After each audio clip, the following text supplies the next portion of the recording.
자, 우리 지난 시간에는 헤롯의 모습을 통해서 우리 인간이 이 땅을 살아가는 동안 이 사람의 눈치를 많이 보거나 또 사람에게 인정받기 위해서 뭐 그런 식으로 살다가 인생이 허망하게 끝나고 잘못된 선택을 하게 되는 그런 일들을 우리가 살펴보았습니다. 그렇지만은 뭐 우리가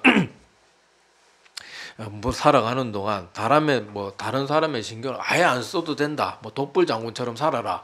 그런 말은 아니죠. 당연히 우리는 그리스도인들이기 때문에 다른 사람들의 해를 끼쳐서도 안 되고 혼자 막 튀어가지고 막 다른 사람이 불편하든 막 힘들어하든 뭐 하든지 말든지 뭐 내 마음대로 살아라 그런 말을 하는 게 전혀 아닙니다. 그런데 그 지난 시간에 예를 들었던 것처럼 다른 사람에게 잘 보이기 위해서 그렇게 돈도 능력도 안 되는 사람이 막 비싼 차를 뽑고 또 막 비싼 옷에 비싼 핸드백에 뭐 명품 가방에 막 명품 액세서리 이런 거 하면서 인생을 허비해봐야 나중에 나이 들고 자기 자신을 돌아보면 그때가 얼마나 후회되겠어요. 아이고 그때 차라리 그 돈을 저축해놨으면은 그거 가지고 딴 거를 했으면은 훨씬 더 나중에 풍요로울 수 있을 텐데 그래 남한테 잘 보이려고 그렇게 식당도 꼭 비싼 레스토랑 가서 꼭 사진 찍어가지고 자기 그런 SNS 올려가지고 그런 식으로 인생을 자꾸 다른 사람에게 잘 보이기 위하여서 또 보여주기 위하여서 그렇게 하다가는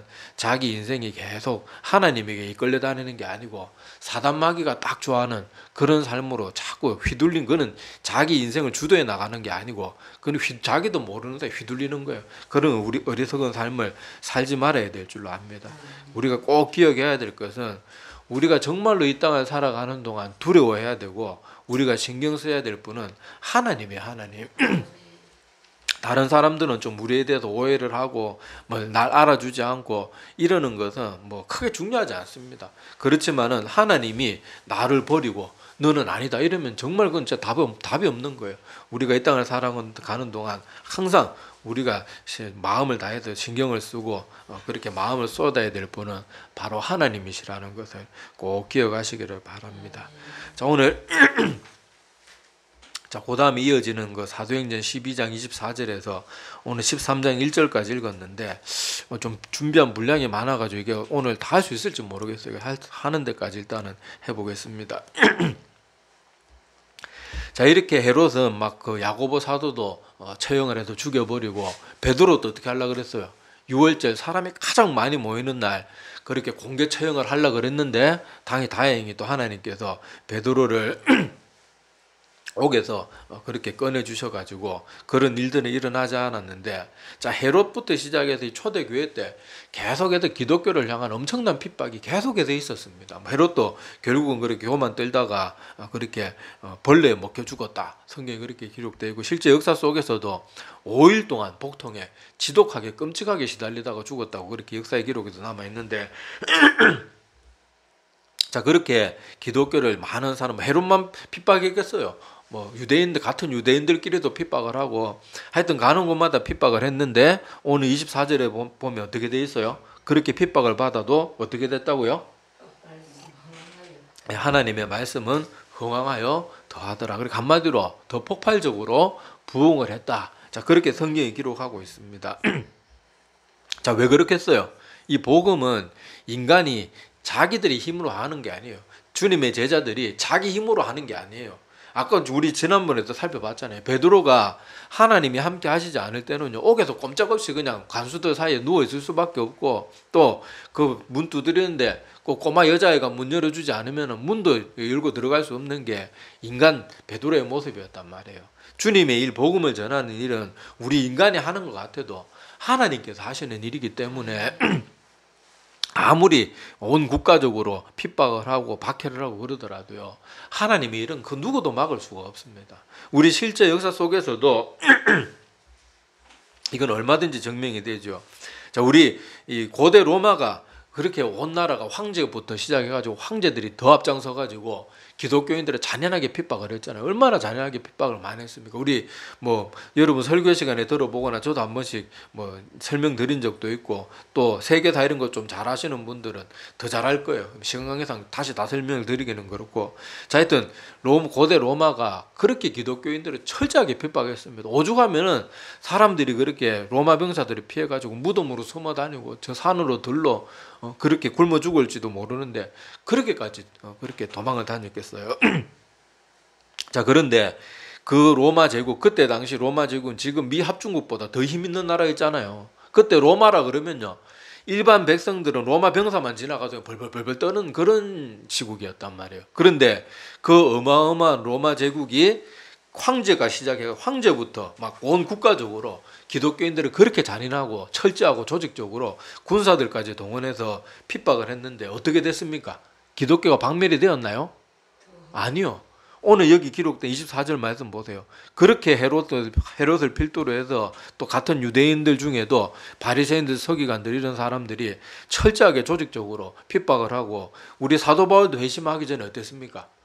막 대놓고 그냥 막 이렇게 본격적으로 잡아 죽이려고 그 사실상 살인 면허 얻으러 다메섹 그쪽에 다메섹 가다가 다메섹 도상에서 빛으로 오신 주님을 만나서 이렇게 회심하게 되잖아요.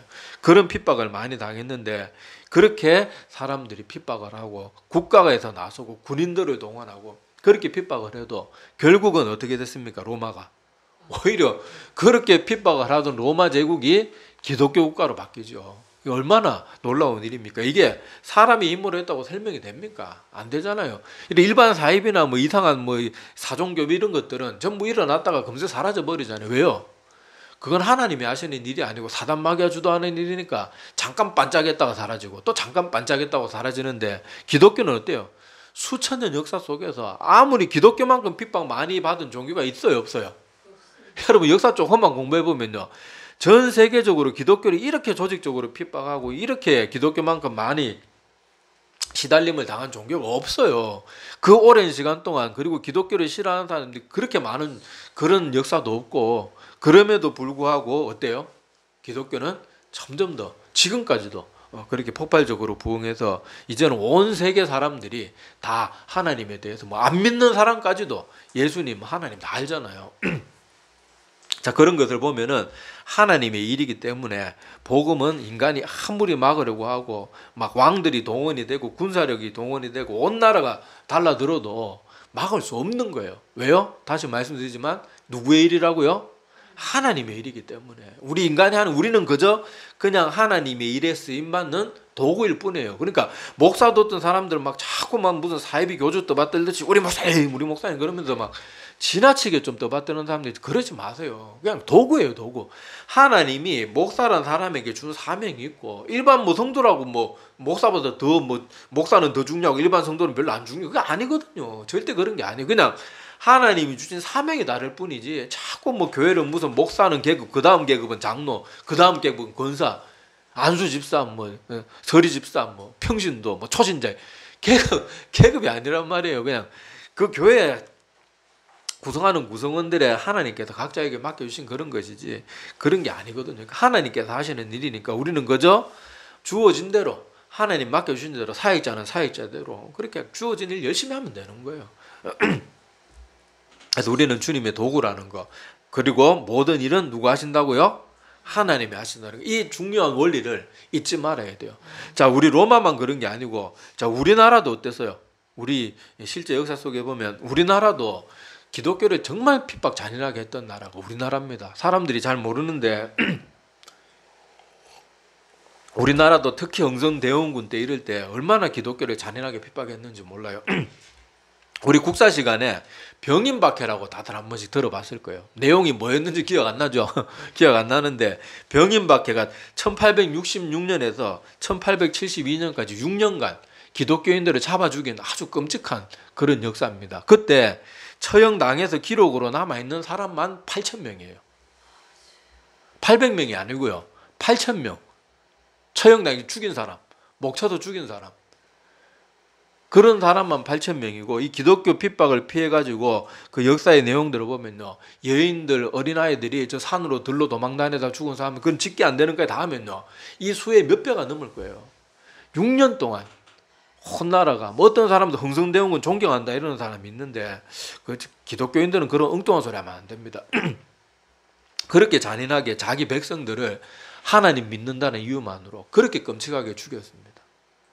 그리고 뭐 흥성대원군만 그런 게 아니고 우리나라가 한동안 엄청나게 오랫동안 기독교인들 많이 핍박했잖아요. 그리고 이때 해미순교라는 또 그런 끔찍한 일도 일어났는데 이거는 잘 모르는 분들이 많을 거예요. 해미순교가 뭔가 하면요. 충남 서산 해미면 여수골이라는 지역에서 있었던 순교 사건인데 이때 당시 사람들 이렇게 죽이다 너무 많이 죽으니까 너무 힘든 거예요. 다 일일이 죽이는 게 힘들어가지고 어떻게 했는가 하면요. 이 해미천이라는 그쪽 근처에다가 커다란 구덩이를 파괴합니다.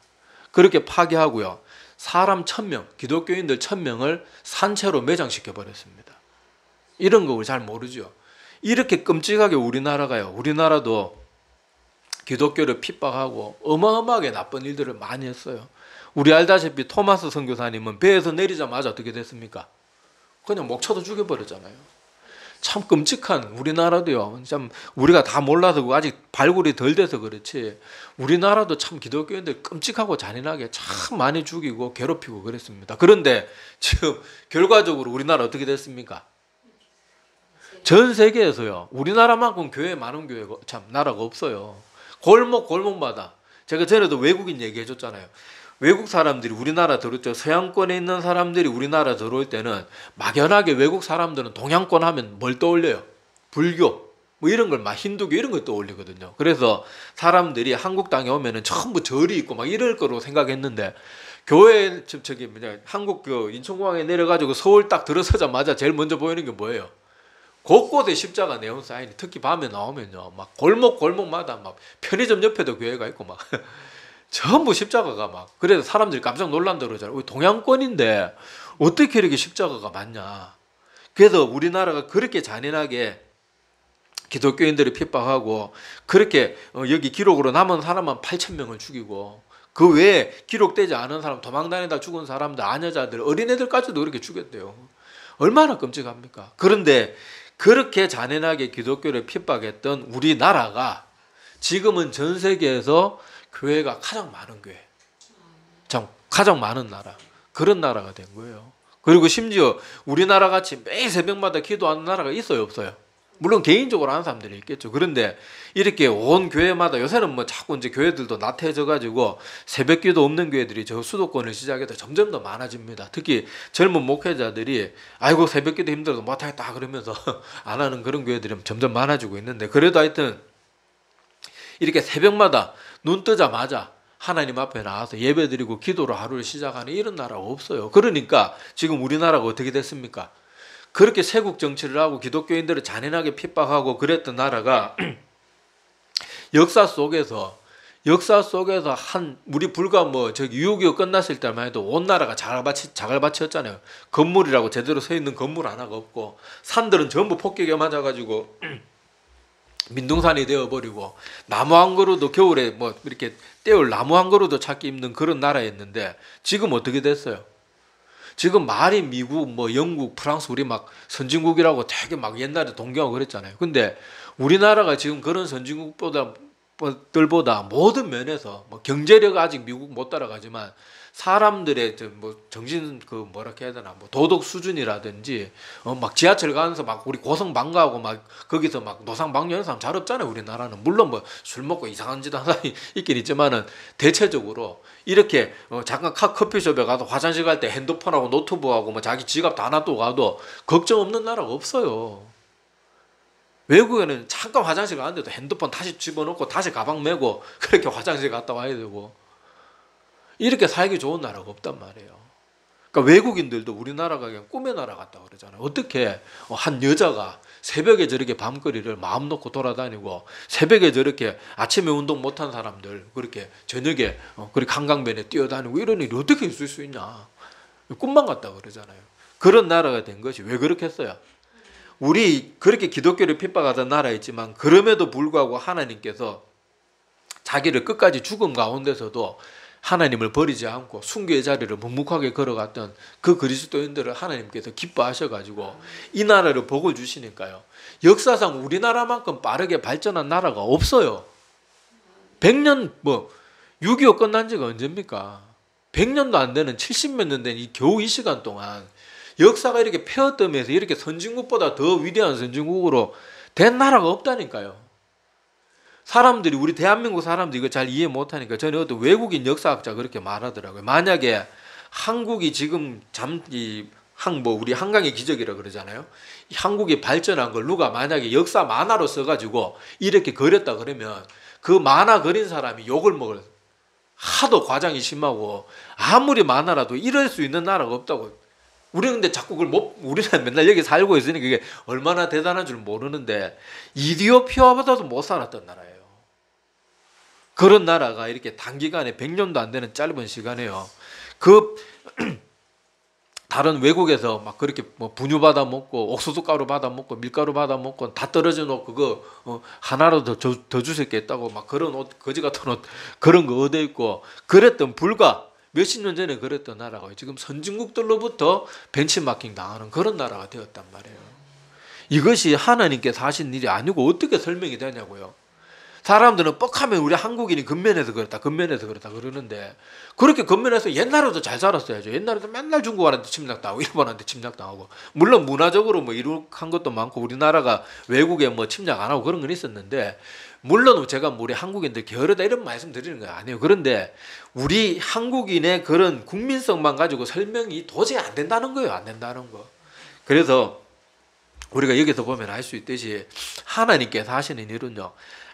아무리 흥선대원군이고 조선시대 그렇게 사대부들이 암만 기독교를 핍박하고 그때 또 사대부들은 무조건 중국을 막 자기 아버지 나라 이러면서 서양의 오랑캐 문명은 막 못 받아들이 막 이런 식으로 핍박을 더 했거든요. 더 부추겼거든요.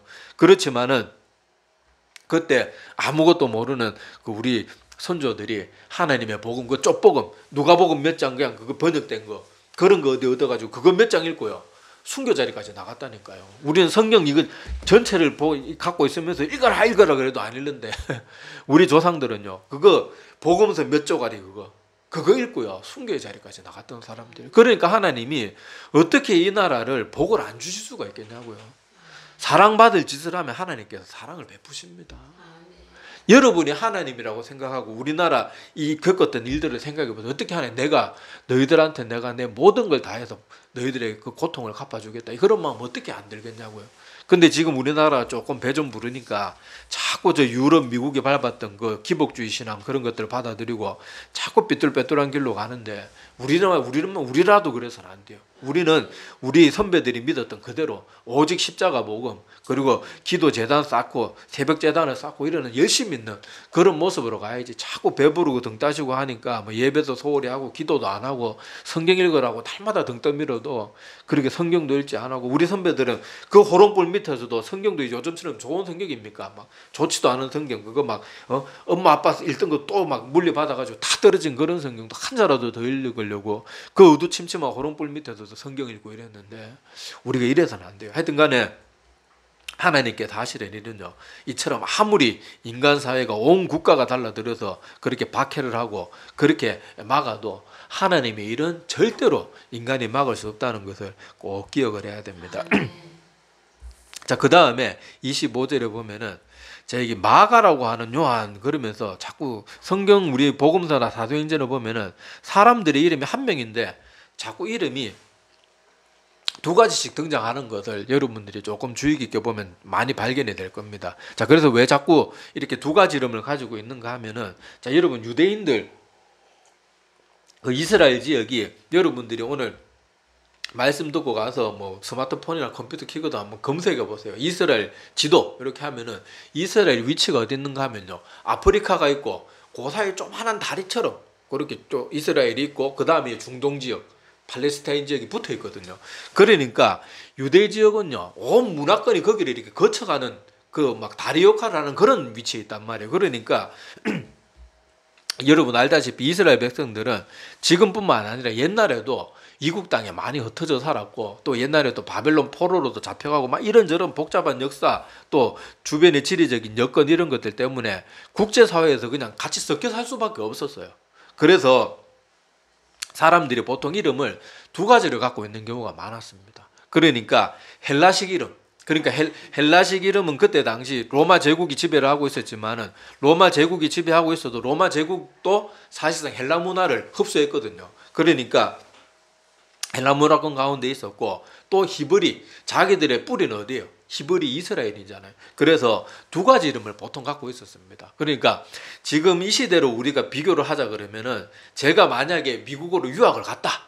그런데 미국에서는 뭐 제 이름 뭐 한국 사람들 이름 중에 발음하기 힘든 이름들이 있죠. 외국 사람들 발음으로는 힘든 일이 있어가지고 보통 우리 한국 사람이라도 외국 나가서는 어떤 이 한국식 이름은 안 쓰고 영어식 이름을 쓰잖아요. 그래서 한국에서는 김대성인데 제가 만약에 뭐 유학을 갔다 그러면 외국에서는 뭐 김 데이비드 뭐 아니면 김 로버트 뭐 이런 식으로 외국 이름을 쓰듯이 그때 당시 그랬거든요. 유대인들은 그때 당시 국제사회에 계속 유동적으로 섞여 살 수밖에 없는 그런 지리적이나 문화적 여러 가지 그런 요건들 때문에 그렇게 살 수밖에 없어서 여기 헬라식 이름, 그러니까 아까도 말했던 지금으로 말하면 영어식 이름은 마가고 한국식 이름은 요한, 그러니까 히브리식 이름은 요한이라는 거예요. 그래서 베드로도 뭐 게바는 또 아람어 이름이기도 하고 그래서 여러 문화권 때문에 이름이 이렇게 저렇게 불리는 경우가 많았습니다. 그래서 여기 이 마가는 그 헬라식 이름이고 요한은 그 이스라엘 원래 히브리 유대식 이름이라는 것을 알고 있으면 됩니다. 그래서 우리 오늘 읽지는 않았지만은 13장 5절에 보면요. 제가 13장 5절 읽지는 않았죠. 한번 보세요. 자, 13장 5절에 보면은 5절 끝부분에 수행원으로 누구를 데리고 갔다고 나와요? 그리고 여기 요한이라는 사람은 앞에서 언급 안 된 뜬금없는 요한이 아니고 누구겠어요?